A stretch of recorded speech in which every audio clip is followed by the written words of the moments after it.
Bookmark. Fire devoured the Saints and Sinners Social Club like it had been waiting decades for the invitation. Smoke twisted through the rafters, seeking secrets.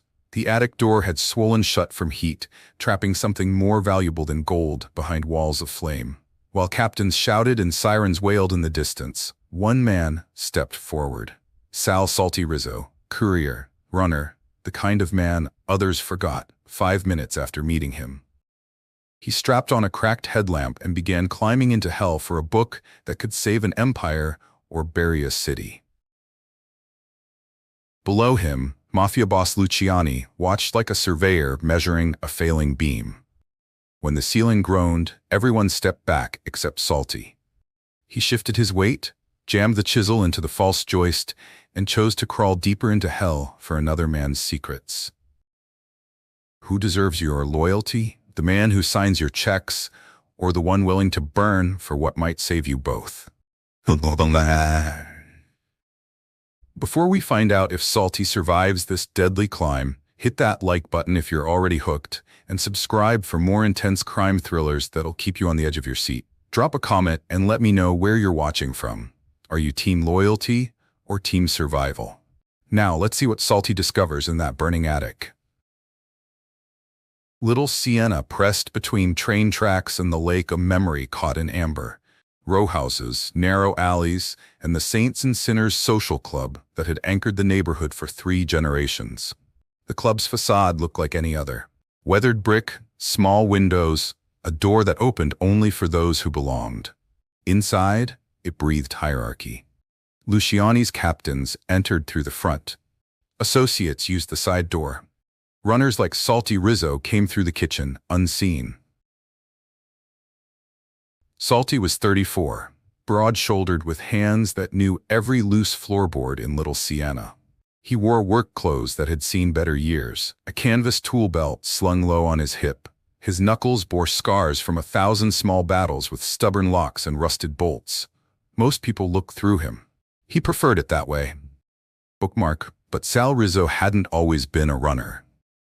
Once he'd worn different clothes, a hard hat and steel-toed boots, working construction with his father.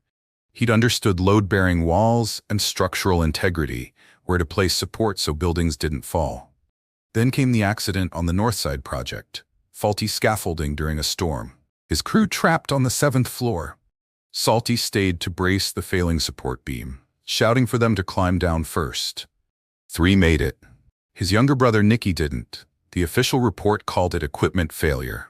Salty called it unfinished business with gravity.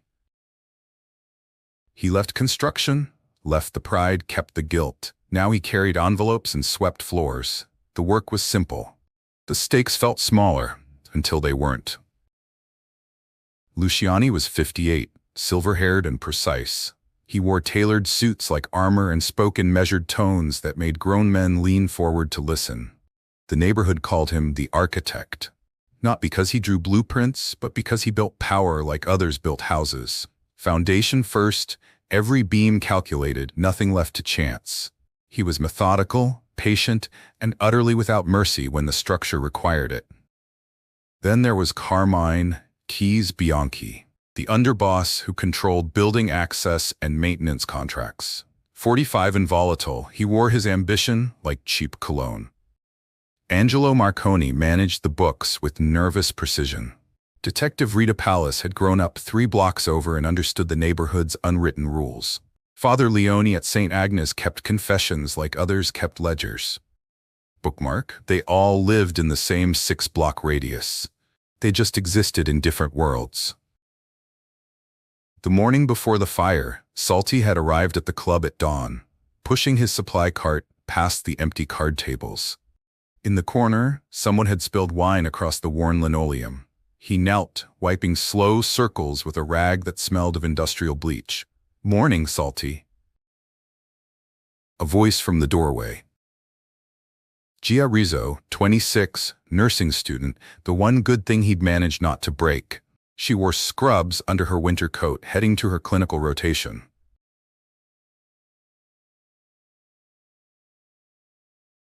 "You're up early," if to quietly. Night shift at the hospital. She studied his face, the same way she'd examined Nicky's bruises the week before he died. You look tired. I'm fine. Her eyes swept over him, measuring everything in that glance medics learn. Just be careful, Sal. Whatever this is you're doing for Luciani, just be careful. She didn't know about the late-night deliveries, the envelopes that felt too thick, the meetings where he waited in hallways while men discussed things in code. She didn't need to. Down in the basement, the boiler room smelled like rust and decades-old steam. Salty found Keys crouched beside the furnace, adjusting something with a wrench. Bookmark. Need help? Salty asked. Keys looked up, sweat beading his forehead despite the morning cool. Just routine maintenance. These old systems, you know.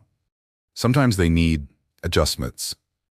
Salty nodded, but something felt wrong. The smell in the air wasn't just oil and metal. It was sharper, chemical. Keys's hands were too clean for someone who'd been working on pipes. Keys, Salty said carefully. That smell? You worry too much, Rizzo. Keys stood, wiping his hands on a rag. Focus on your own work. Leave the technical stuff to people who understand it. But Salty did understand it. He'd worked enough job sites to know what accelerant smelled like. He just wasn't sure what to do with that knowledge. Bookmark. 12 hours later, smoke would fill those same hallways. The Siena Ledger, Luciani's century-thick record of every deal, every debt, every buried secret in the city would be trapped behind flames. And Salty would climb into that burning attic with nothing but a cracked headlamp and the growing certainty that some secrets were worth more than the lives paid to keep them. He was about to learn that courage isn't the absence of fear. It's crawling toward the fire when everyone else steps back, even when you know the ladder might collapse beneath you. Salty slid backward across the burning rafters. The Siena Ledger clutched against his chest like a shield. The packet of photos pressed sharp against his ribs, hidden beneath his soot-streaked shirt. Above him the roof groaned, wood expanding, nails popping free, the whole structure sighing toward collapse. His boots found the ladder's top rung just as a ceiling beam cracked like a gunshot. Sparks showered down, sizzling against his shoulders. The headlamp beam cut through smoke thick as syrup, illuminating Luciani's upturned face 20 feet below. Even through the haze, those calculating eyes never blinked. Got it? Salty called down, his voice raw from smoke. He descended rung by rung, the ledger's weight making his arms shake. Behind him, the attic exhaled flame through the hole he'd cut in the false joist. The building's skeleton was surrendering to fire, but its secrets were safe. Luciani stepped forward as Salty's boots hit concrete. No congratulations, no relief. Just those surgical fingers accepting the ledger with the reverence of a priest handling communion. Anyone else would have left it to burn, Keys said, materializing from the crowd of captains. Salty wiped soot from his eyes, feeling the hidden packet shift against his ribs. Just following orders. The sirens grew louder. Fire trucks rounded the corner, red lights painting the alley in urgent strokes. Luciani tucked the ledger inside his coat and melted into the crowd like smoke. Fire Marshal Dennis Kowalski arrived 40 minutes later, a thick-set man with 30 years of reading burn patterns. He walked the perimeter while the flames died to embers, his flashlight beam tracing char marks up the brick walls. Origin points in the basement, he announced to the gathering of badges and clipboards. Boiler room. These old buildings, cast iron pipes from the Eisenhower era, wiring that should have been condemned decades ago. Officer Maria Santos, fresh out of the academy and still eager to prove herself, scribbled notes while scanning the crowd. She'd grown up 6 blocks over, knew the neighborhood's rhythm. Tonight felt different. Lot of well-dressed men for a random fire, she murmured to her partner. Detective Rita Pallas appeared beside her, hands deep in her coat pockets. Sometimes coincidences cluster, sometimes they don't. Santos pointed her pen toward the dispersing crowd. You know any of them? I know enough to know when not to know. Pallas watched a black sedan pull away from the curb. File your report, officer. Keep it simple. Kowalski's flashlight found accelerant residue near the boiler, but his report would blame faulty gas connections. Some investigations died before they lived. In Little Siena, that was just another form of structural engineering. 2 hours later, Luciani sat in a borrowed office above Marconi's bakery, the Siena ledger open on a folding table. The pages were singed but readable, century-thick records of favors, debts, and buried bones. He ran his finger down a column of names, each one representing a beam in the architecture of control he'd spent decades building. Angelo Marconi hovered near the door, nervous energy radiating from his thin frame. Everyone's accounted for, boss. No one saw nothing they shouldn't have. Luciani's pen scratched across the margin of a yellowed page. Next to Sal Rizzo's name, he wrote in careful script, "Cleared." "The runner earned his keep tonight," he said without looking up. "Make sure his debts are marked paid in full." "What about Keys?" "He's been asking about." "Keys asks too many questions." Luciani's pen paused over another name. "Schedule a sit-down for next week. Time to review some old business." The ledger's pages whispered secrets in the lamplight. Luciani read them like an architect reads blueprints, every line essential, every connection crucial to the whole. But somewhere in tonight's fire, he sensed a loose beam, something that didn't quite fit the plan. St. Mary's emergency clinic smelled like disinfectant and burnt coffee. Jaya Rizzo worked under fluorescent lights that turned everything pale, cleaning Salty's burns with practiced efficiency. "Second degree on your shoulders," she said, dabbing antiseptic that made him hiss. "First degree on your arms." "You're lucky." "Don't feel lucky." She paused, studying his face in the harsh light. "What were you really doing in there, Sal?" "My job." "Your job is carrying envelopes, not playing firemen." Her voice carried the weight of every late-night worry, every conversation about finding legitimate work. "This isn't sustainable. You know that, right?" Salty felt the packet shift against his ribs as she worked. 3 photos and a letter wrapped in electrical tape and hidden for God knows how long. He glimpsed them in the attic's orange glow but hadn't dared look closer. "I'm careful," he said. Nikki was careful too. The words hung between them like smoke. Gia finished bandaging his shoulders, her touch gentle but distant. When she left to file his paperwork, Salty locked the examination room door and pulled the packet from his shirt. 3 photographs, edges brown with age. The first showed a man in an expensive suit shaking hands with someone partially obscured. The second captured a meeting in what looked like a warehouse. The third made Salty's breath catch. Mickey, his little brother, slumped in an alley behind St. Agnes Church, the same alley where they'd found him 6 months ago, needle in his arm, official cause of death overdose. But in this photo, Nikki's eyes were open, aware, terrified. On the back, someone had written initials in fading ink, CB, $5,000. Below that, the architect sends his regards. CB Carmine Bianchi, Keys. Salty's hands shook as he examined the letter, sealed in a plastic bag. The address read, "For the architect, in case of fire, flood, or other structural failures." He didn't need to open it to understand. Insurance, leverage, the kind of protection smart men built into their foundations. Gia's footsteps echoed in the hallway. Salty stuffed the packet back inside his shirt and unlocked the door, his mind racing. Nikki hadn't overdosed, he'd been murdered, and Luciani had ordered it. But why keep evidence? Why document the kill? The same reason architects kept blueprints. To remember how things were built in case they needed rebuilding.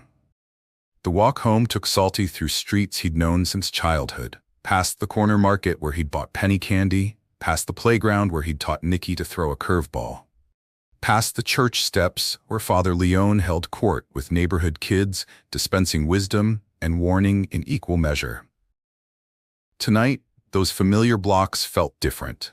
Every shadow could hide a watcher. Every parked car might contain orders to clean up loose ends. He turned onto his street, a row of narrow houses pressed together like books on a shelf. His apartment was third from the corner, second floor, window that faced the alley.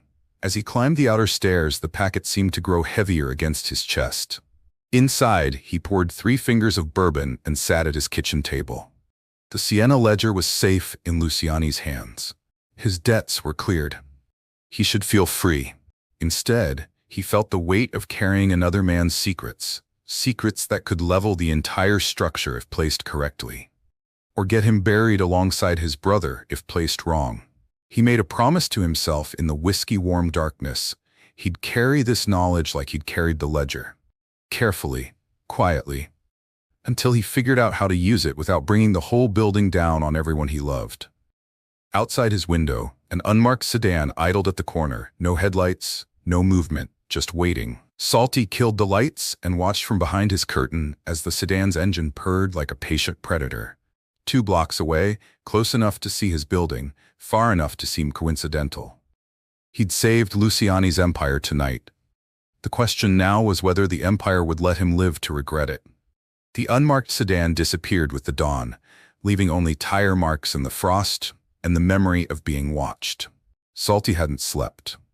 He'd sat by his kitchen window, nursing bourbon and turning over the photos in his mind like a man examining blueprints for structural flaws. By 8 o'clock, his phone rang. Marconi's bakery. 1 hour. Angelo's voice, tighter than usual. Dress clean. The back room above Marconi's smelled like rising dough and old wood. Luciani sat behind a card table that served as his temporary desk, the Siena ledger closed at his elbow. In the morning light filtering through dusty windows, he looked like what he was, a man who built empires one careful decision at a time. "Sit," he said without looking up from a manila folder. Salty took the offered chair, his shoulders still tender under fresh bandages. The packet of photos felt like it was burning against his ribs, but his face remained neutral. "Last night showed character," Luciani continued, finally meeting his eyes. "Not everyone would have made that climb. Just did what was needed." "Exactly." Luciani leaned back, studying him like an architect examining load calculations. "I'm restructuring some operations. The fire reminded me that information needs better custodianship." He opened the folder, revealing a handwritten contract. "I'm offering you a position. Archives and records management. Clean work, regular hours. Your debts are already cleared, but this comes with steady pay and benefits." Salty scanned the document, noting the careful language. What would I be managing? Historical records, genealogies, community documentation. Luciani's voice carried the weight of careful truth. Little Siena has deep roots. Someone needs to maintain the connections, trace the bloodlines, keep track of who owes what to whom. And the ledger would be part of your responsibilities. Cataloging, cross-referencing, ensuring nothing gets lost. Luciani picked up a gold pen, weighing it in his fingers. "The work requires discretion and proximity to sensitive information. I need someone I can trust." Trust. The word sat between them like a loaded gun. Salty thought of Nikki's terrified eyes in that photograph, of initials that spelled out his brother's death sentence. "When would I start?" "Today." The ledger opened like a prayer book, its pages whispered with age and secrets. Salty spread it across a proper desk in the bakery's unused office, catalog sheets beside him, ready to document a century of Little Siena's hidden history. The earliest entries dated to 1924. Salvatore Luciani, the current boss's grandfather, had written in careful script about baptism gifts and business partnerships. $5 to ensure young Marco Benedetto's christening went smoothly. $50 to make sure the dock workers' strike ended favorably. As the years progressed, the amounts grew larger, the favors more complex. Salty traced the evolution of a neighborhood's power structure, watching as legitimate businesses became fronts, as marriages became mergers, as debts became chains binding generations. He cataloged methodically, dates, names, amounts, purposes. Each entry was a piece of architecture in Luciani's design. Remove the wrong piece and the whole structure could collapse. By noon, his fingers were stained with old ink and his head buzzed with patterns. The ledger wasn't just a record, it was a blueprint. Every person in Little Siena had a place in its pages, their lives interconnected like joists and beams in an elaborate framework. Taking a break, he called to Angelo, who'd been hovering near the door. "Stay close. Boss wants you back in an hour." DeMarco's coffee sat on the corner where Little Siena met the rest of the world. Salty ordered black coffee and found a table by the window, his shoulders aching from hunching over the ledger. The packet of photos pressed against his ribs, a constant reminder of what he'd learned and what he still didn't know. "Mind if I sit?" Detective Rita Pallas appeared beside his table, her own coffee cup in hand. She didn't wait for permission, sliding into the opposite chair with the casual authority of someone accustomed to inserting herself into situations. She was older than he'd expected, maybe mid-40s, with silver threading through dark hair and eyes that cataloged details the way Salty cataloged ledger entries. Her coat was good quality but not expensive. Her hands were clean but calloused. They sat in silence, two people drinking coffee while measuring each other. Pallas noticed the burn marks on his forearms, the way he favored his left shoulder. Salty noticed how she positioned herself to watch both entrances, how her eyes swept the street outside with practiced vigilance. After 5 minutes, she reached into her coat and placed a business card on the table between them.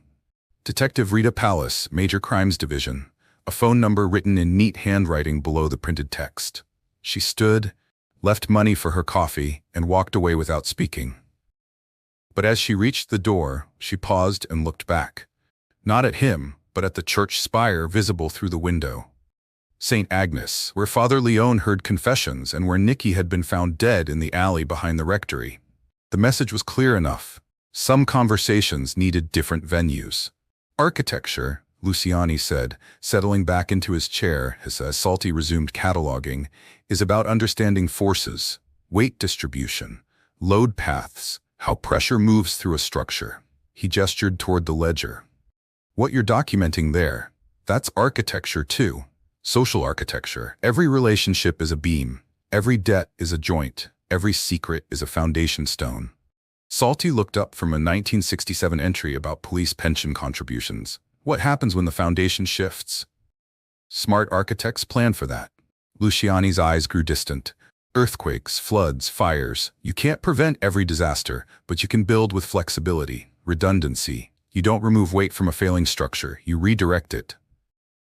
And if the whole building is compromised, then you save what you can and rebuild on the same footprint. The location never changes, only the materials.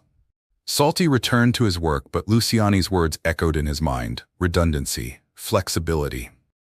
The photos hidden against his chest suddenly felt less like evidence and more like insurance, a way to redirect weight when the structure began to fail.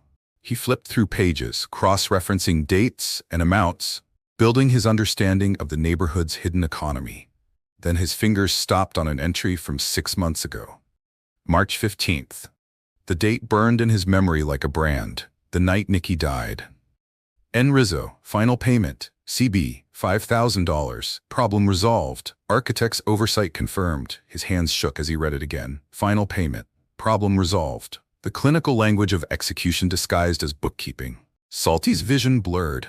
He steadied himself, memorized the page number, and continued cataloging as if nothing had changed. But something had changed. The weight of knowledge pressed down on him like a collapsing beam, and he could feel the whole structure of his life beginning to buckle. When Angelo stepped out for cigarettes, Salty wrote the page number on a scrap of paper and slipped it into his wallet next to Detective Pallas's card. Across town, investigative reporter Mara Conti's phone buzzed with a voicemail from an unknown number. She'd been working late in her cluttered apartment, surrounded by case files and coffee cups, chasing leads that usually led nowhere. The message was brief, the voice disguised by electronic distortion. If a book survived a fire, where would you look for the blueprint? She replayed it 3 times, her journalist instincts prickling.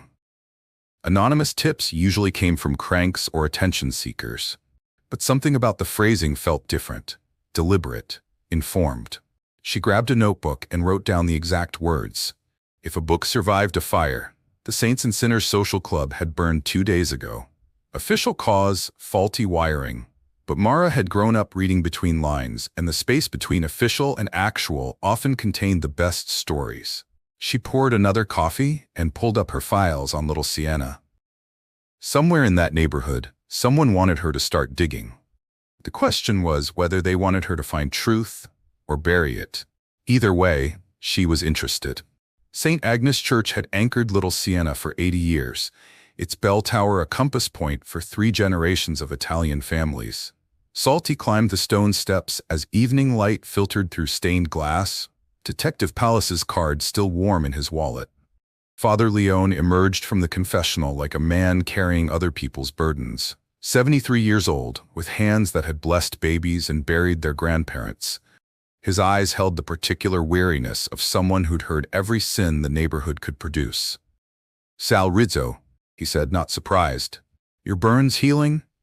"Getting there, Father." Leone studied him with the patience of a man accustomed to waiting for truth. "Walk with me."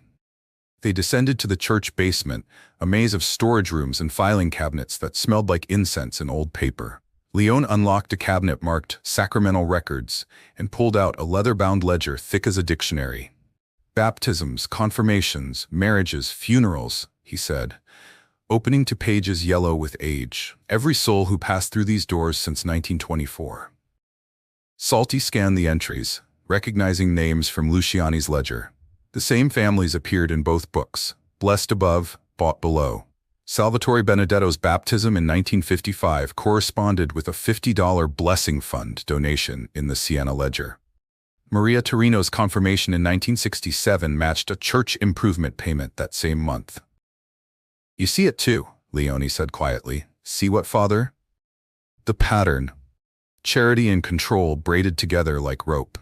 Leone's finger traced a baptismal entry. "I've watched this neighborhood for 50 years. Every blessing has a price. Every prayer comes with interest." Salty thought of the architectural metaphors Luciani loved. Even God's house was built on foundations that shifted with the neighborhood's hidden economy. "Why are you showing me this?" Leone closed the ledger. "Because some structures become too heavy for their foundations. When that happens, either you shore them up or watch them collapse." He met Salty's eyes. "Your brother understood that." The words hit like a punch. "Nicky came to you?" Last confession was 3 days before he died. Wouldn't tell me details, but he was carrying weight that was breaking him. Leone's voice dropped to a whisper. "Said he'd found something that could bring down the whole building, but using it would bury innocent people in the rubble." Salty's throat felt tight. "What did you tell him?" "That sometimes the bravest thing isn't bringing down the structure. Sometimes it's finding a way to repair it from within." The Saints and Sinners Social Club stood like a blackened tooth against the evening sky. Police tape fluttered in the lake wind, and the smell of char still clung to the brick walls. Salty approached from the alley, flashlight beam cutting through shadows. The basement entrance was a steel door marked "Authorized Personnel Only." The lock had been replaced, new brass gleaming against old steel. But the frame told a different story. The wood was warped, paint blistered from heat that had built up before the fire reached the upper floors. Inside, his footsteps echoed through a maze of storage rooms and mechanical spaces. The boiler room sat at the building's heart, a chamber of pipes and gauges that had heated the club since the Truman administration. Salty knelt beside the main gas line, examining the connections with construction-trained eyes. The emergency shutoff valve was in the correct position, but the metal around it was discolored, not from age, but from accelerant. He could smell it in the concrete, a chemical tang that had soaked into the pores of the building's bones. A piece of rubber caught his flashlight beam. Part of a work glove melted against the furnace housing. Someone had been here recently, working with tools and chemicals, preparing the building's final breath. "Interesting reading material?" Keyes' voice came from the doorway, casual as a conversation about weather. He stepped into the boiler room, filling the space with nervous energy and the smell of aftershave that couldn't quite mask the scent of gasoline. "Just checking damage for the insurance report," Salty said, standing slowly. "Insurance." Keyes smiled, but it didn't reach his eyes. "Funny thing about insurance, sometimes you gotta create conditions that justify the payout." He extended his hand for a shake. His palm was slick with something that felt like motor oil mixed with sweat. "Heard you got a promotion, archives and records, moving up in the world, trying to stay useful." "Useful. That's important." Keyes stepped closer, crowding him against the furnace. "You know what else is useful? Knowing when to see things and when to be blind, when to remember and when to forget." Salty felt the packet of photos shift against his ribs. "I'm good at forgetting." "I hope so, because people who remember too much sometimes create structural problems." Keyes' smile widened. "Take that sister of yours. Gia, right? Pretty girl, works late shifts at the hospital. walks home alone through some rough neighborhoods. The threat hung between them like smoke. Salty's hands clenched into fists, but he kept his voice level. She's got nothing to do with this. Nobody's got nothing to do with nothing, Sal. That's the beauty of architecture. Everything's connected. Keyes patted his shoulder with false affection. Sometimes buildings need controlled burns. Remove the old wood, make room for new growth. It's all about structural integrity. He headed for the door, then paused. Oh, and Sal? Next time you're poking around boiler rooms, remember, some accidents are more accidental than others. Walking home, Salty's mind drifted to summers spent on construction sites with his father. Tony Rizzo had been a drywall contractor, a man who understood that buildings were puzzles where every piece had to fit perfectly or the whole thing would fail. Count the studs by feel, his father had taught him, guiding his hands along the wall frame. 16 inches on center, every time. Your fingers know the rhythm better than your eyes. They'd worked together until Salty was 18, father and son moving through houses like dancers who knew each other's steps. Tony never got rich, never got famous, but he built walls that would stand for 100 years. The trick, his father had said during one of their last jobs together, is understanding what carries the load. Most people think it's the drywall they see, but it's the studs behind that do the real work. Invisible, but essential. Salty hadn't thought about those words in years, but tonight they echoed in his head. The visible structures, Luciani's calm authority, the neighborhood's apparent peace, were just drywall. The real load was carried by the hidden framework of debts and threats, secrets and silence. His father had died of a heart attack when Salty was 25, taking with him the belief that honest work had inherent value, that competence mattered, that building something solid was reward enough. But watching the saints and sinners burn, Salty had rediscovered that feeling. Not the climbing, that was just desperation, but the problem-solving, the understanding of how things fit together. His skills had value after all, even if that value came with a price. Keyes's Buick sat in the alley behind Torino's Market, trunk slightly ajar from a broken latch. Salty approached casually, carrying a manila envelope that supposedly needed delivery to a contact on the north side. The trunk contained jumper cables, a toolbox, and a pair of work gloves. One glove had a tear in the palm that matched the rubber fragment he'd found in the boiler room. Salty palmed the torn piece, pressing it into his pocket next to Detective Palace's card. Evidence. Not enough for a conviction, but enough to redirect weight when the time came. Back at Marconi's, Luciani waited with another manila envelope, this one sealed with wax and marked personal delivery. City Inspector's Office, downtown. Ask for Walter Kowalski. Luciani's tone was casual, but his eyes held the weight of specific instruction. Hand delivery only, no signatures required. Salty recognized the name, Fire Marshal Dennis Kowalski's older brother. The man who'd been standing at the fire line 2 nights ago watching the flames with professional interest that seemed too personal for a random observer. Anything else? Just make sure he understands the architectural implications of recent structural assessments.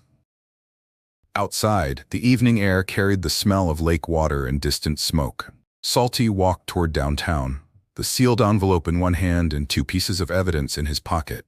The glove fragment that could tie Keyes to arson. Detective Palace's card that could tie him to justice. And somewhere between those choices, his brother's memory waited for an answer that might cost more than Salty was prepared to pay. The city inspector's office stayed open late for special deliveries. Some architecture, Salty was learning, got built in the dark. Salty's apartment felt smaller at 2 a.m., shadows pressing in from corners that daylight usually kept at bay. The sealed envelope from Inspector Kowalski sat on his kitchen counter, emptied of its contents, building permits that would never be filed, inspection reports that would never be written. Another piece of Luciani's architecture, invisible but essential. He pulled the packet of photos from his jacket, fingers trembling as he peeled away the electrical tape that had protected it through decades and fire. 3 photographs, 1 letter.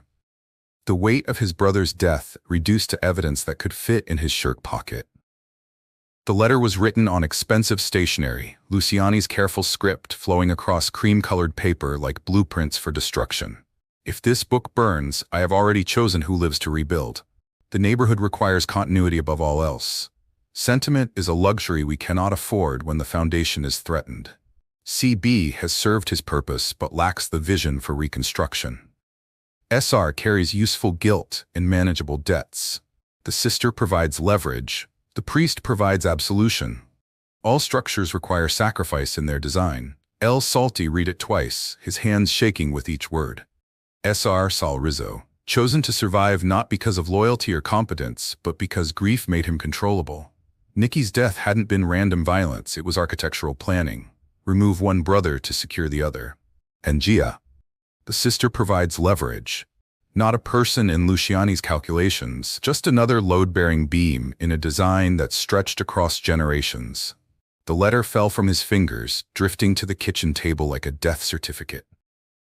Outside his window, little Sienna slept under streetlights that had watched 3 generations of families build their lives on foundations of borrowed time and conditional mercy. For the first time since the fire, Salty understood what his father had meant about invisible structures. The real load wasn't carried by brick and mortar. It was carried by people who believed they had choices when they were really just following blueprints drawn by other men's hands. Thursday morning brought lake wind and the smell of rain. Salty arrived at Marconi's to find Gia waiting by the bakery's front door, her nursing scrubs sharp and clean against the building's weathered brick. "We need to talk," she said. They walked to the small park where they'd played as children, past swings that squeaked with rust and memories. Gia studied his face with medical precision, cataloging details the way she'd been trained to assess trauma patients. "Turn your head," she said. "Gia." "Turn your head, Sal." He obeyed, and her fingers found the ring-shaped bruise on his forehead where the headlamp had bitten deep during his climb through the burning attic. The mark was fading but still visible, a brand that marked him as someone who'd been willing to crawl through fire for another man's secrets. 3 days ago, you carried envelopes," she said quietly. "Now you're walking around with industrial burns and equipment marks, working some new job that requires discretion." She stepped back, her eyes holding the particular disappointment that only family could carry. "Is this who we are now?" "It's not what you think." "It's exactly what I think. You're deeper in with Luciani than you've ever been, and you're lying to me about it." Her voice cracked slightly. "I buried Nikki 6 months ago. I won't bury you too." Salty wanted to tell her about the photos, about the letter that reduced their lives to architectural elements. But the weight of that knowledge felt too heavy to share. Some burdens couldn't be redistributed. They could only be carried alone. "I'm trying to fix things," he said. "Some things can't be fixed, Sal. They can only be walked away from." She left him sitting on a bench that had been carved with initials from couples who'd believed in forever, surrounded by the sound of traffic and the distant whistle of trains that carried people to places where family names didn't echo through every building's foundation. The elevated train tracks cut through Little Siena like a steel spine, connecting the neighborhood to the rest of the city through a network of platforms and stairways that had seen more blood than most battlefields. Salty climbed the steps to catch the downtown express, his mind still turning over Gia's words. Keys waited at the platform's far end, leaning against a support pillar with the casual stance of a man who'd arrived by coincidence. But nothing about his presence felt accidental. Not the timing, not the location, not the way his right hand stayed hidden inside his coat. "Sal, funny meeting you here. Going downtown. Work stuff." "Work, right?" Keys stepped closer, positioning himself between Salty and the exit stairs. "Been thinking about our conversation yesterday, about structural integrity and controlled burns." A train thundered past on the express track, its windows flashing like strobe lights. In the chaos of noise and wind, Keys's hand emerged from his coat holding something that gleamed dull silver in the platform's fluorescent lighting. "Sometimes the best way to reinforce a building," Keys said, his voice barely audible above the train's roar, "is to remove the elements that create stress fractures." But Salty had spent 15 years on construction sites, learning to read the rhythm of heavy machinery and the split-second timing of coordinated work.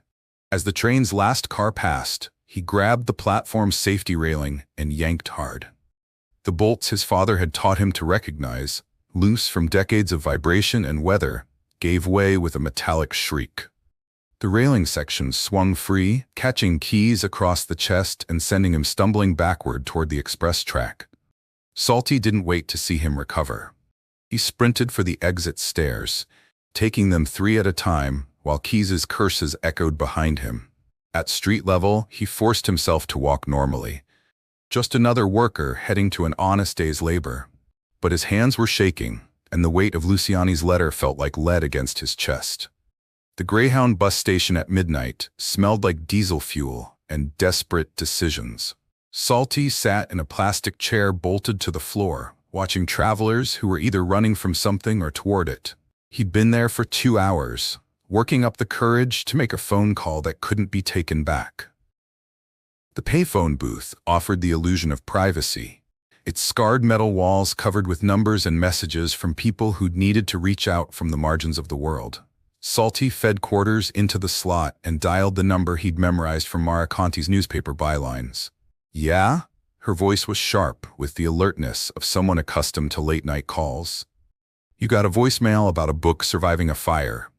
Pause. Then, "I'm listening." "Corner of Racine and Grand, tomorrow at 3. Blue mailbox. Look for an envelope marked Architectural Plans." "How do I know this isn't?" "Because someone wanted you to know where to look for blueprints. Tomorrow you'll understand what they meant." He hung up before she could respond, his heart hammering against his ribs. At a 24-hour copy shop 6 blocks away, he fed the photos into a machine that reproduced Nikki's terror and Keys's initials with clinical precision. The originals went into a manila envelope along with a note, the architect's insurance policy. More where this came from. He kept one photo, the clearest shot of Nikki, alive and aware in the alley where they'd later find his body, and Luciani's letter. Some evidence was meant for reporters. Some was meant for leverage. At 3:15 a.m., he dropped the envelope into the mailbox at Racine and Grand, listening to it fall into darkness like a stone dropped down a well. The sound echoed longer than it should have, carrying with it the weight of choices that couldn't be undone. Friday morning arrived with the urgency of ringing phones and hushed conversations. Salty was cataloging baptismal records from 1943 when Angelo burst into the office, his face pale with the particular fear of a man who'd just received orders he didn't understand. "Boss wants everyone at St. Agnes. Now." "Everyone?" "Every captain, every lieutenant, even the guys who usually stay in the shadows." Angelo wiped sweat from his forehead despite the morning chill. "Something big is happening." The walk to St. Agnes took 10 minutes through streets that felt different in daylight, less threatening but somehow more fragile, like stage sets that would collapse if examined too closely.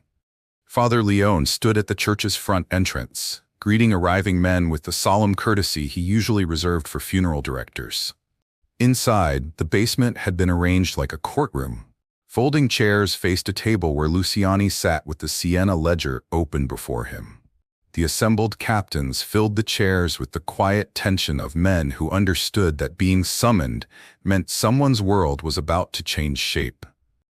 Salty took a seat in the back, his eyes scanning faces that had lived their entire lives within 6 blocks of this church. Neighbors, family friends, men who'd taught him to throw curveballs and change flat tires, now sitting in judgment of each other's loyalty. Keys arrived 15 minutes late, his shirt damp with sweat despite the October air. His eyes found Salty immediately, a glance that carried promises of future conversations in darker places. When he took his seat, Salty noticed his right hand was bandaged. Luciani closed the ledger and stood, his presence filling the basement like incense during High Mass. "We're here," he said quietly, "to discuss structural integrity."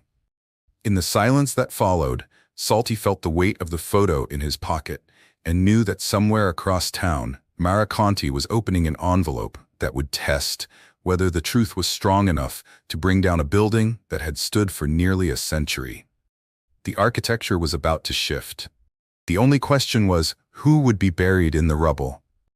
The basement of St. Agnes had hosted communion preparations and charity drives, but never an inquisition. Folding chairs arranged in neat rows faced the card table where Luciani sat with the precision of a judge.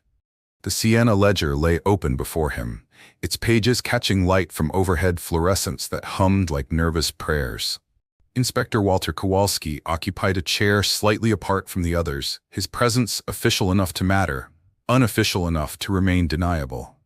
Gray-haired and careful, he carried a clipboard that would never see a courtroom, but might see a filing cabinet where inconvenient reports went to die. "Before we begin," Luciani said, his voice carrying the weight of absolute calm, "I want to establish that this is a community discussion. About structural integrity, about maintaining the foundation that supports all of us." His eyes swept the assembled faces. Angelo Marconi clutching rosary beads, Tommy Benedetto shifting in his seat, old Sal Torino, whose grocery store had anchored the neighborhood for 40 years. Men who'd built their lives on the understanding that some conversations happened in basements, away from wives and children and official records. Keyes sat in the front row, his bandaged hand resting on his knee, sweat beading despite the basement's chill. He kept glancing toward the stairs as if measuring the distance to daylight. "Recent events," Luciani continued, "have raised questions about our operational security, specifically the fire that claimed the Saints and Sinners Social Club." He turned a page in the ledger, the sound crisp as a gavel. "Inspector Kowalski has reviewed the official findings: old wiring, faulty gas connections, the sort of accident that happens when buildings age beyond their design specifications." Kowalski nodded without enthusiasm. "Boiler room showed signs of accelerated failure. Could have been building pressure over months." "Could have been," Luciani repeated. "But sometimes accidents require assistance. Sometimes structural failures are engineered rather than inevitable." His gaze found Salty in the back row. "Mr. Rizzo, you've been managing our archives. You've also been observant about maintenance issues. Perhaps you'd share your findings with the group." The basement went silent except for the fluorescent hum and the distant sound of Saturday evening mass upstairs. Salty felt every eye in the room turn toward him, measuring his next words against their own survival. He stood slowly, reaching into his jacket. The glove fragment felt impossibly small between his fingers, a piece of rubber that could topple empires or disappear into evidence lockers where inconvenient truths went to suffocate. "Found this in the boiler room," he said, his voice steadier than he'd expected. "Melted against the furnace housing. Appears to be part of a work glove." He placed the fragment on Luciani's table. In the fluorescent light, it looked like what it was: evidence of someone working with tools and chemicals in a place where accidents could be manufactured. "I also cross-referenced maintenance logs," Salty continued, pulling a folded paper from his pocket. "Boiler inspections were scheduled monthly. Last entry shows Keyes signing off on routine adjustments 3 days before the fire." Keyes started to rise from his chair. "Now wait just a—" "Sit," Luciani said quietly. Keyes sat. Salty unfolded the maintenance log, his father's training guiding him through technical details that meant life or death in the construction trade. Boiler pressure was rated for residential heating, but these adjustment notes show modifications to increase output. Gas flow regulators bypassed, safety valves disabled. "Efficiency improvements," Keyes said, his voice tight. "Building was cold last winter." "Building was designed for specific pressure loads," Salty replied. "Exceed those loads without proper venting, and you get accelerated metal fatigue, stress fractures, eventually catastrophic failure." Inspector Kowalski made notes on his clipboard with the methodical attention of a man creating documentation that would justify conclusions already reached. In the back of the room, someone's rosary beads clicked like a countdown timer. Luciani studied the glove fragment as if it were a blueprint requiring careful interpretation. "Mr. Bianchi, these appear to be serious allegations about your maintenance practices." "Allegations?" Keyes' voice cracked. "This is a setup. You think I'm stupid enough to leave evidence?" "I think," Luciani said with surgical precision, "that competent maintenance doesn't require accelerant residue in concrete. I think professional boiler work doesn't leave tool fragments melted to furnace housings." He leaned back in his chair. "I think structural modifications should be approved by management before implementation." The temperature in the basement seemed to drop 10 degrees. Keyes looked around the room, reading faces that had already made their calculations and reached their verdicts. "Boss, we can work this out. I've been loyal for 15 years. Loyalty. Luciani closed the ledger with a sound like a coffin lid. Loyalty doesn't burn down buildings without permission. Loyalty doesn't create problems that require expensive solutions. He nodded toward Inspector Kowalski. Loyalty doesn't necessitate official investigations that could compromise our entire operation. Keyes stood slowly, understanding spreading across his face like spilled gasoline. In construction terms, he was being marked as a rotten beam, structural damage that compromised the entire framework. "You're making a mistake," he said, backing toward the stairs. "I know things. I have insurance." "Insurance?" Luciani repeated thoughtfully. "Yes, I imagine you do." Keyes reached the stairwell and bolted upward, his footsteps echoing like gunshots in the narrow space. The basement door slammed, leaving behind silence and the smell of fierce sweat. "Meeting adjourned," Luciani said calmly. "Mr. Kowalski, I trust your report will reflect the community's cooperation in addressing these maintenance concerns." The inspector nodded, gathering his papers. "Accidental structural failure. No criminal negligence indicated. Building will be demolished for safety reasons." As the basement emptied, Luciani remained seated, studying the glove fragment like an architect, reviewing stress calculations. When only Salty remained, he finally looked up. "Effective immediately, your debt to this organization is cleared. Additionally, you're promoted to Director of Records and Restorations." He paused, letting the weight of those words settle. "Salary commensurate with responsibilities. Benefits including health coverage for family members." Salty felt the promotion settle around him like a golden cage. Better accommodations, but stronger bars. What exactly would I be restoring? Community trust, neighborhood stability, the kind of structural integrity that keeps buildings standing and families safe. Luciani stood, closing the ledger with finality. The kind of work that requires absolute discretion and complete loyalty. Upstairs, the sound of evening mass drifted through the floorboards.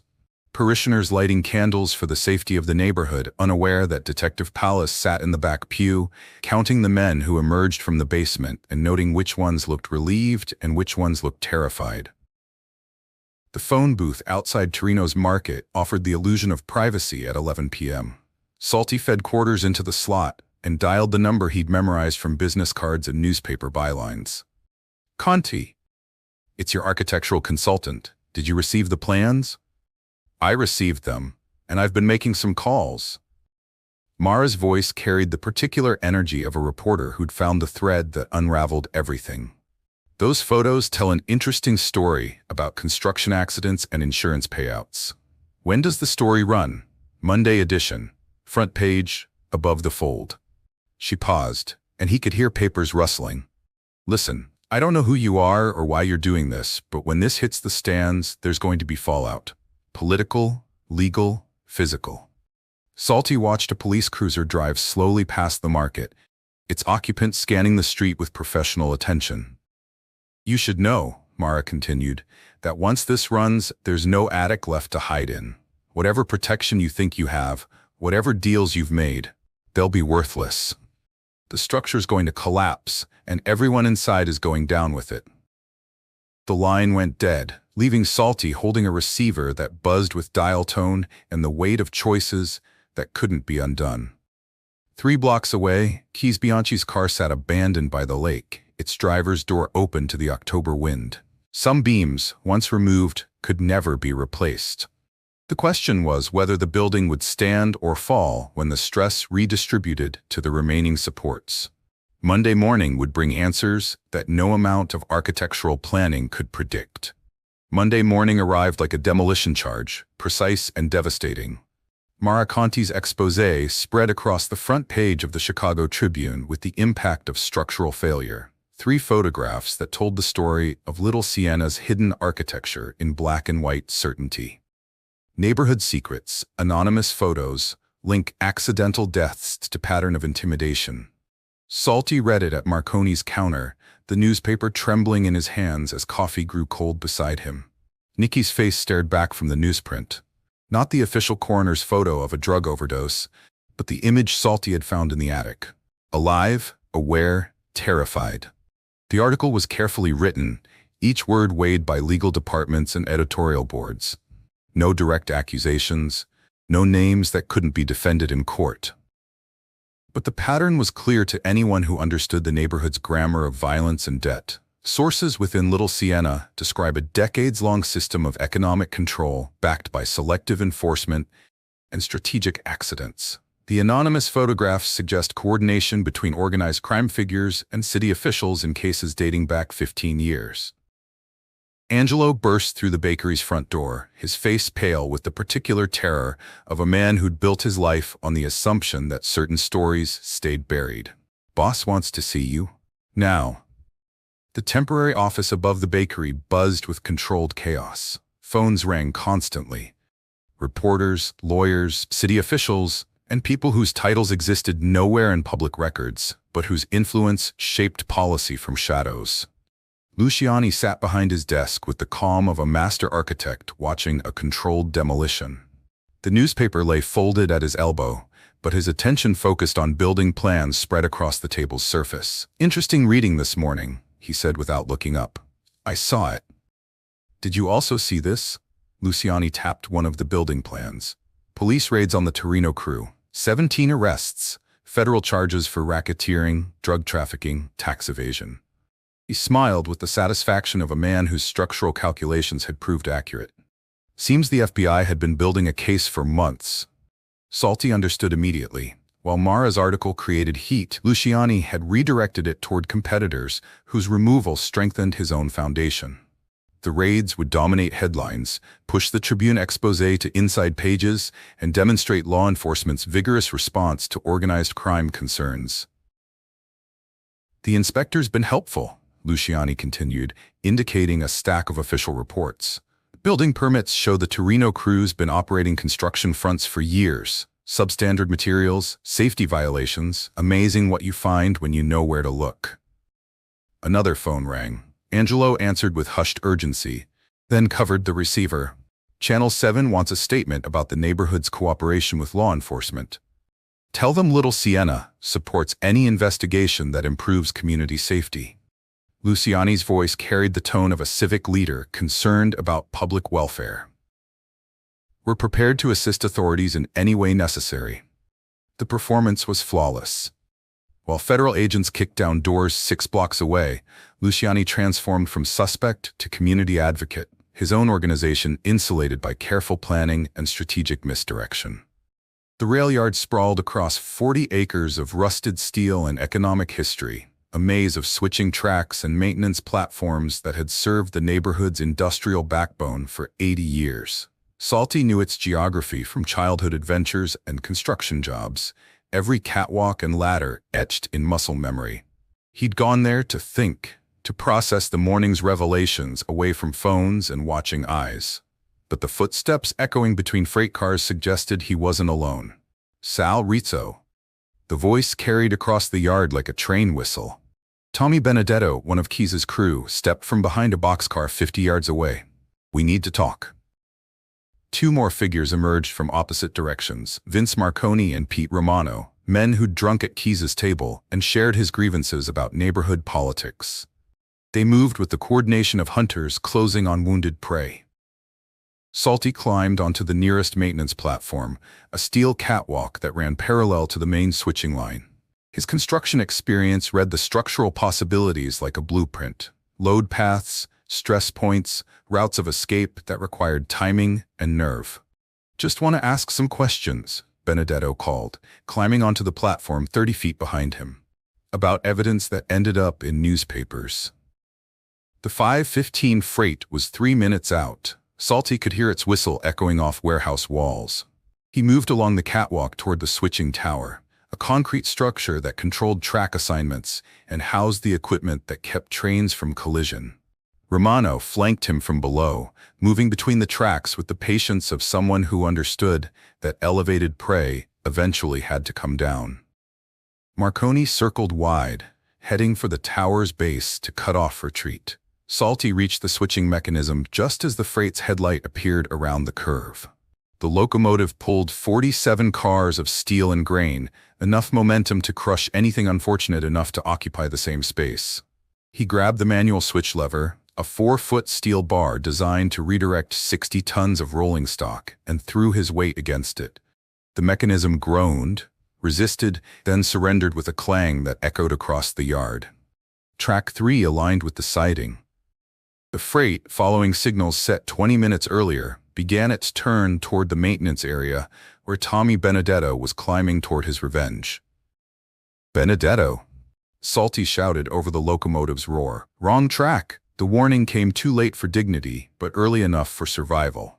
Benedetto dove from the catwalk as the freight thundered past, its cars blocking sightlines and scattering the hunters like startled crows. Salty used the confusion to reach the yard's east exit, emerging onto residential streets where streetlights were beginning to flicker against the October dusk. Behind him, the freight continued its journey toward destinations that didn't care about neighborhood politics or the architecture of revenge. The bus stop at Grand and Racine served 3 routes, and the night shift workers who kept the city running while others slept. Gia stood under the fluorescent canopy, her nursing uniform crisp despite the 12-hour shift, her face tired in the way that came from seeing too much suffering and not enough healing. The blue sedan approached slowly, its occupants studying her with the professional attention of men who'd been paid to deliver messages that couldn't be misunderstood. Detective Rita Pallas materialized beside the bus stop with the casual timing of someone waiting for public transportation. She wore civilian clothes, jeans, leather jacket, boots that had walked enough miles to earn their scuffs, but carried herself with the quiet authority that came from 20 years of keeping order in places where chaos felt more natural. "Evening," she said to Gia, then looked directly at the sedan. "Beautiful night for a walk. Good visibility. Lots of witnesses." The sedan idled for 30 seconds longer, its occupants recalculating the cost-benefit ratio of public confrontation versus private resolution. When the bus arrived, Gia climbed aboard without understanding how close she'd come to a conversation that would have left permanent marks. Pallas watched the bus disappear into traffic, then approached the sedan's driver window. No badge display, no official threats. Just a quiet conversation between professionals who understood the difference between acceptable business and unacceptable escalation. The sedan drove away, leaving behind tire marks and the understanding that some lines couldn't be crossed without consequences that extended beyond neighborhood boundaries. "Go home," Pallas said to the empty bus stop. "Lock doors." Salty's tenement apartment felt different at midnight, smaller somehow, as if the walls were contracting under pressure from forces too large to resist. He sat at his kitchen table, cleaning the dirt and oil from his escape through the rail yard, when the soft knock came at his door. Luciani stood in the hallway alone, without Angelo or bodyguards or the usual architecture of protection. He wore a simple coat over a button-down shirt, looking more like a neighbor stopping by for coffee than the man who'd orchestrated the morning's federal raids. "May I come in?" Salty stepped aside, understanding that refusal wasn't really an option. Luciani entered, glanced around the modest space, and nodded with the appreciation of someone who'd grown up in similar circumstances before building his empire, one careful decision at a time. He placed a rolled blueprint on the kitchen table, securing it with salt and pepper shakers that had belonged to Salty's parents. "I want to show you something," he said, unrolling the document with careful reverence. The blueprint depicted a building unlike anything in Little Sienna's current architecture. Clean lines, modern materials, sustainable design that would stand for centuries rather than decades. At the bottom right corner, in elegant script, the words, "Gia Rizzo Community Health Center." "Philanthropic investment in neighborhood infrastructure," Luciani explained, his finger tracing the building's outline.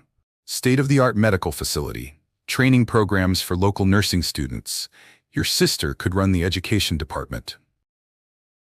Salty stared at the blueprint, understanding the offer's elegant brutality. A foundation named after Gia, built with money that carried the smell of blood and burial.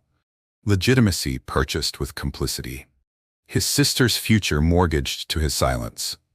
"The neighborhood needs new construction," Luciani continued, "something that serves the community while providing structural stability, investment that benefits everyone while ensuring certain architectural elements remain undisturbed." He rolled up the blueprint, leaving it on the table like a contract waiting for signature. "Think about it," he said, heading for the door. "Some foundations support everything built on top of them. Others become monuments to the people who made them possible." The door closed with a soft click, leaving Salty alone with a blueprint that transformed his sister's dreams into architectural leverage. Outside his window, little Sienna slept under streetlights that had witnessed 3 generations of families choosing between survival and surrender.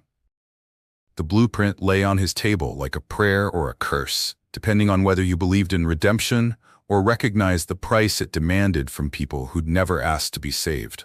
The Saints and Sinners Social Club stood like a blackened skeleton against the October sky, its windows dark as empty eye sockets, and its roof open to stars that had watched 3 generations of little Sienna's secrets burn and rebuild.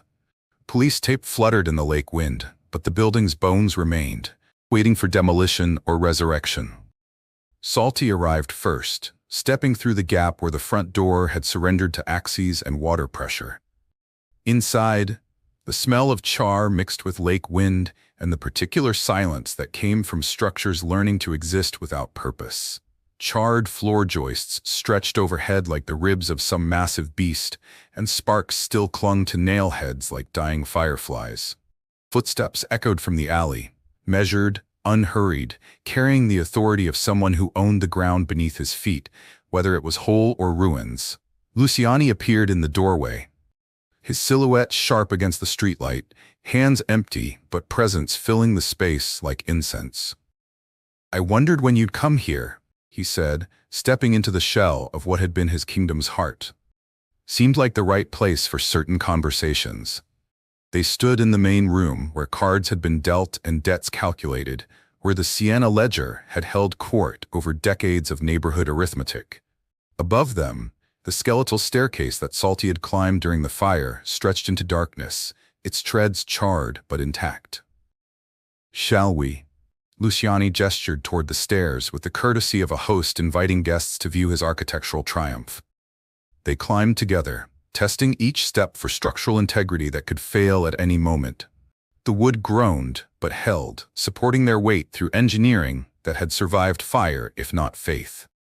At the landing, the door to the attic hung open, like a mouth frozen mid-scream. Inside the attic, moonlight filtered through holes where the roof had surrendered to flame. The false joist where Salty had found the ledger gaped open, its secret compartment exposed like a surgery wound. Debris crunched under their feet, glass and plaster, and the remains of whatever dreams had been stored in this space. "You know," Luciani said, settling onto a beam that could support his weight, "most people think fire is chaotic, destructive, but fire is actually quite precise. It follows paths of least resistance, burns what it can burn, leaves what it can't." Salty remained standing, feeling the packet in his jacket pocket that contained Luciani's insurance letter and the one photo he'd kept, Nikki's face in the alley, alive and aware of his approaching death. "You're saying the fire knew what to burn?" "I'm saying the fire started exactly where I permitted it to start." Luciani's voice carried no shame, no regret, just the clinical satisfaction of an architect whose calculations had proved accurate. Keys had become structurally unsound, creating stress fractures throughout the organization. "Better to lose timber I can replace than rot I cannot see." The admission hung between them like smoke. Salty had suspected, but hearing it confirmed felt like watching a controlled demolition, inevitable, precise, and final. "And Nikki? Was he structurally unsound too?" "Your brother discovered certain architectural inconsistencies, began asking questions that could have compromised the entire foundation." Luciani's tone remained measured, but something flickered behind his eyes. "I gave him opportunities to redirect his curiosity. He chose not to take them." Salty pulled the packet from his jacket, feeling its weight like a loaded weapon. "You also chose to document it, to keep insurance." He held up the letter, its expensive paper pale in the moonlight. Luciani's eyes fixed on it with the intensity of someone seeing a blueprint he'd thought was safely filed away. "If this book burns, I have already chosen who lives to rebuild," Salty read aloud. "SR carries useful guilt and manageable debts. The sister provides leverage." He looked up from the letter. "You don't own all the outcomes anymore. That letter proves nothing actionable in court. Maybe not, but it proves intent, planning, the kind of premeditation that turns accidents into murder charges. Salty folded the letter carefully. And I've got copies, multiple locations, insurance of my own. They faced each other across the burned attic like generals negotiating from positions of mutual threat. Below them, the neighborhood slept under the illusion of order that Luciani's architecture provided. Above them, stars watched with the patience of entities that had seen empires rise and fall on foundations built from similar negotiations. You could have run, Luciani said finally. Taken your sister. Disappeared into whatever life people build when they walk away from family ground. Could have, didn't. Why? Salty thought of his father's lessons about structural integrity, about counting studs by feel and understanding load paths that kept buildings standing through storms. Because running doesn't fix anything, just moves the problem somewhere else. And you think you can fix this? I think I can bend it. Redirect the weight. Make sure the next time someone like Nikki asks questions, the answer doesn't involve alleys and staged overdoses. Luciani stood slowly, brushing char dust from his coat. You're proposing a partnership. I'm proposing mutual leverage. You keep the ledger, maintain the structure. I manage the archives, but with real authority over how information gets archived. No more bodies without my agreement. No more family members disappearing because they ask inconvenient questions. And in return, I keep your insurance letter filed away. The photo stays in my pocket. Gia gets her health center, but built clean. No blood money, no strings that turn gifts into shackles. They circled each other in the moonlit space, measuring the terms of a détente built on the understanding that total victory would mean total destruction for both sides. You realize, Luciani said, that what you're describing isn't partnership, it's a check on power. A structural modification that limits my operational flexibility. I realize that unchecked power eventually collapses under its own weight. You taught me that. Buildings need braces to survive storms. And you think you can serve as my brace? I think I can serve as a reminder that some decisions have permanent consequences. That fear of losing everything can be structural integrity too, if it prevents the kind of overreach that brings buildings down. Luciani extended his hand, not for a shake, but palm up, as if weighing something invisible. The neighborhood needs order, stability. People depend on the predictability that comes from clear hierarchies and enforced agreements. People also need to know that loyalty flows both ways, that service gets rewarded with protection, not exploitation. A spark fell from the rafters above them, drifting between their faces like a dying star. Both men stepped back instinctively, recognizing the reminder that even in ruins, fire could still burn. Very well, Luciani said, lowering his hand. The Gia Rizzo Community Health Center gets built. Clean funding through legitimate channels. Your sister runs the education programs with full autonomy. You manage archives with authority over retention policies. And family members asking questions get answers, not accidents. Within reason. Some questions still threaten the structural integrity of the entire community. Then we discuss them, before any architectural modifications get implemented. The ember touched the floor between them, glowing briefly before fading to ash. In its light, Salty saw something in Luciani's face he'd never noticed before. Not just the calculation of power, but the weight of carrying it.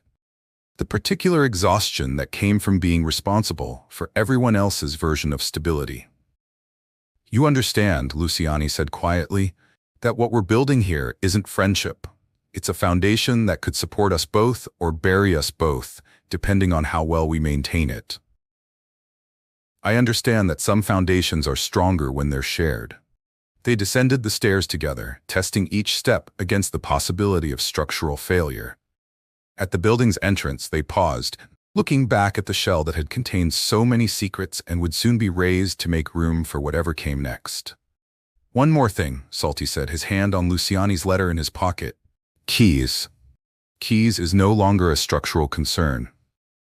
I want to know what happened to him, not the official story, the architectural truth. Luciani's smile carried no warmth but held a certain professional respect. Some beams, once removed, get recycled into other projects. Others get burned for fuel. Keyes chose his own path toward obsolescence. The night air carried the smell of lake water and distant fires, the scent of a neighborhood that had learned to rebuild itself around whatever foundations proved strong enough to support the weight of collective survival. Neither man yielded the path as they walked away in opposite directions, each carrying the knowledge that their mutual destruction was now the only guarantee of their mutual preservation. Behind them, a final ember dropped from the club's skeleton, glowing briefly against the darkness before surrendering to the wind. Spring came to Little Siena with the sound of hammers and the smell of fresh lumber. The Saints and Sinners Social Club rose from its own ashes, its new frame built from fire-resistant steel and engineered trusses that would stand for centuries. The architecture looked familiar from the street, same footprint, same relationship to the neighboring buildings. But underneath, everything had changed. Salty stood in the doorway of what would become the community room, watching crews secure joists that his father would have admired. 16 inches on center, precisely measured, each beam carrying its designated load without compromise. The workers were local men, many of them trained in the construction program he'd established 6 months earlier. Little Siena residents learning to build rather than burn, to support rather than exploit. "Looking good, Mr. Rizzo," called Tommy Benedetto Jr., balanced on a ladder as he guided a steel beam into place. The kid was 19, nephew of the Tommy who'd hunted Salty through the rail yards last October. Some family names carried forward, their definitions evolved. "Check your measurements twice," Salty replied, the words his father had drilled into him echoing through another generation. "Trust the level, not your eye." The construction program was one of 3 that had emerged from the ashes of that October fire. The Giarizzo Community Health Center occupied the corner lot where Torino's old warehouse had stood, its clean lines and solar panels making it look like a glimpse of the future that had landed in a neighborhood still learning to trust tomorrow. Gia ran the nursing education program, training local kids for careers that healed rather than harmed. The scholarship fund was more subtle: St. Agnes Academic Trust, St. Michael's Vocational Program, St. Joseph's Community Development. Religious names that appeared in local newspapers but traced back through shell corporations to sources that preferred anonymity. 37 kids from Little Siena had received college funding over the past year. None of them knew their education was built on foundations of ledger entries and negotiated peace. Keyes Bianchi had simply vanished, like scaffolding removed after construction was complete. The official story involved a move to Florida and early retirement from neighborhood activities. The unofficial truth was that some structural elements, once identified as compromised, got recycled in ways that didn't bear close inspection. City Inspector Walter Kowalski had also discovered the attractions of early retirement, selling his city house for a quiet ranch home in Wisconsin, where lake fishing didn't require checking over your shoulder. His replacement was younger, more ambitious, and notably more interested in code compliance than historical irregularities. Detective Rita Pallas had filed a memo 12 pages long, documenting patterns of suspicious deaths, unexplained construction accidents, and the curious tendency of key witnesses to relocate without forwarding addresses. The memo lived in a filing cabinet marked "Ongoing Investigations," visited occasionally by ambitious prosecutors who invariably discovered that building cases required evidence that had ways of disappearing. But the memo's existence served its purpose: a reminder that some activities attracted official attention, and that attention could become inconvenient if patterns became too obvious to ignore. Mara Conti received her final anonymous envelope on a Tuesday morning in March, 6 months after her exposé had rattled the city's political foundations without quite toppling them. Inside was a single object, a cracked headlamp lens, its plastic surface scarred by heat and impact. No letter, no explanation.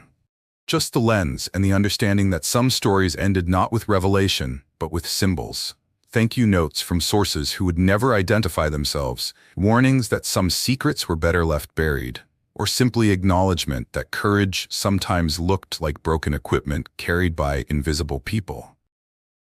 She kept the lens on her desk, next to her press credentials and the Pulitzer nomination that had come from her series on urban corruption. Reporters collected such artifacts, reminders that the best stories often came from people willing to climb into burning buildings for truth that might save everyone or kill the messenger. The Siena ledger lived in a fireproof safe in Luciani's new office, above the rebuilt club. But its daily management fell to Salty, who approached the ancient book with the reverence of someone cataloging blueprints for a cathedral. He digitized the entries, cross-referenced the names, and built databases that traced the neighborhood's hidden economy with the precision of an architect designing load paths. But he'd also introduced modifications to the ledger's function. New entries required justification beyond structural necessity. Debts got reviewed for proportionality. Family members who asked inconvenient questions received explanations rather than accidents. The work wasn't perfect. No architecture ever was. But it was better. Measurably, documentably better in ways that could be quantified by emergency room visits, missing persons reports, and the number of children who made it to their 18th birthdays without acquiring debts they couldn't understand. Evenings, Salty ran the community programs that channeled Luciani's empire toward legitimacy.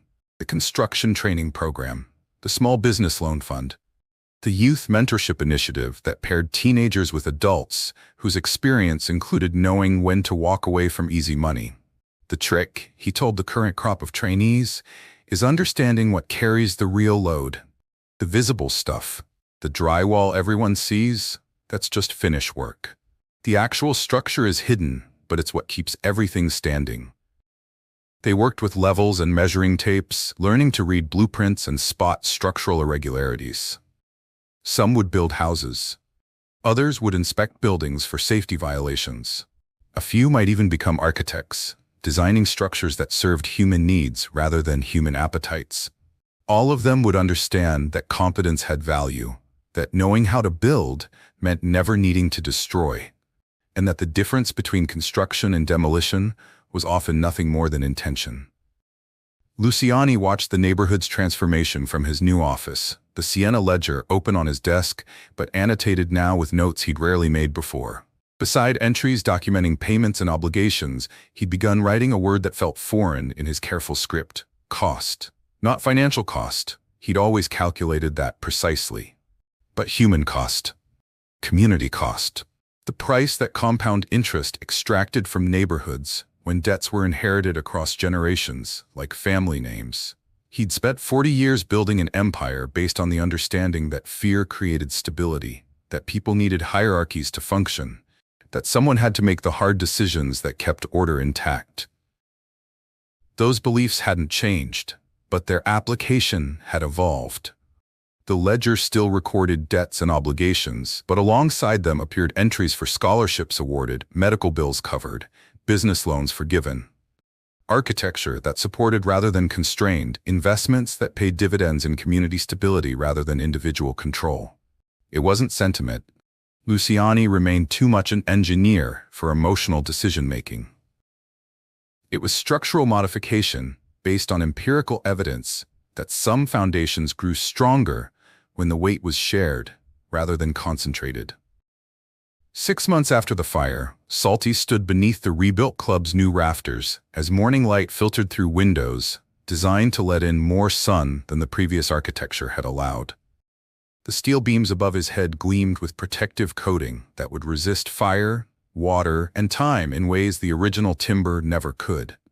He touched the faint rings still visible on his forehead, where the cracked headlamp had bitten deep during his climb through the burning attic. The mark was permanent now, a brand that identified him as someone who'd been willing to crawl through hell for other people's secrets. But the air he breathed was cleaner than it had been that October night. The neighborhood around him functioned with less fear, more opportunity, and the understanding that some structures could be modified without being destroyed. He hadn't burned the Siena ledger, hadn't toppled the empire, or exposed every secret that lived between its pages. Instead, he'd done what his father had taught him to do with buildings that were fundamentally sound but showing signs of stress. He'd bent the plan, modified the load paths, redistributed the weight, added braces where the structure needed support, and removed elements that created more stress than strength. The result wasn't perfect. No architecture ever was, but it was better. Measurably, documentably better in ways that would compound across generations like interest in a different kind of ledger. Outside, the sounds of construction continued. Hammers and saws, the voices of men building something designed to last. The neighborhood's foundation remained, but its superstructure was evolving towards something that served the people who lived on it, rather than the people who owned it. Some courage, Salty had learned, didn't require climbing into burning buildings. Sometimes it just required staying in the neighborhood and doing the daily work of making sure the structures that sheltered everyone remained strong enough to bear the weight of collective dreams. The morning light caught the steel beams above him, throwing shadows that looked like blueprints across the floor. Somewhere in those patterns, he could see the outline of whatever would be built next. That's how you build a foundation that lasts. Not with fear, but with the kind of courage that shows up every day to do the work. Salty Rizzo learned that some battles aren't won with explosions, but with the patient persistence of people willing to bend the world towards something better. If this story of Little Sienna's transformation kept you hooked from that first climb through the burning attic to the final morning light on new steel beams, smash that like button and hit subscribe for more stories where ordinary people face extraordinary choices. These tales of moral complexity and hard-won redemption drop every week. Drop a comment and let me know. Are you team burn it down or team build it better? And tell me where you're watching from. Whether you're in a neighborhood like Little Sienna or somewhere completely different, I want to know what corner of the world is following these stories of people who refuse to let their circumstances define their choices.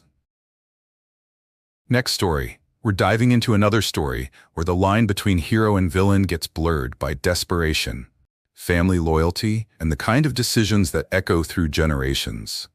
Trust me, you won't want to miss what happens when a small-town sheriff discovers that the biggest crime in his jurisdiction might be the one he's been helping to cover up for 20 years. Until then, remember, courage isn't the absence of fear. It's showing up anyway, and doing the work that needs doing, one day at a time. See you in the comments, and see you in the next story.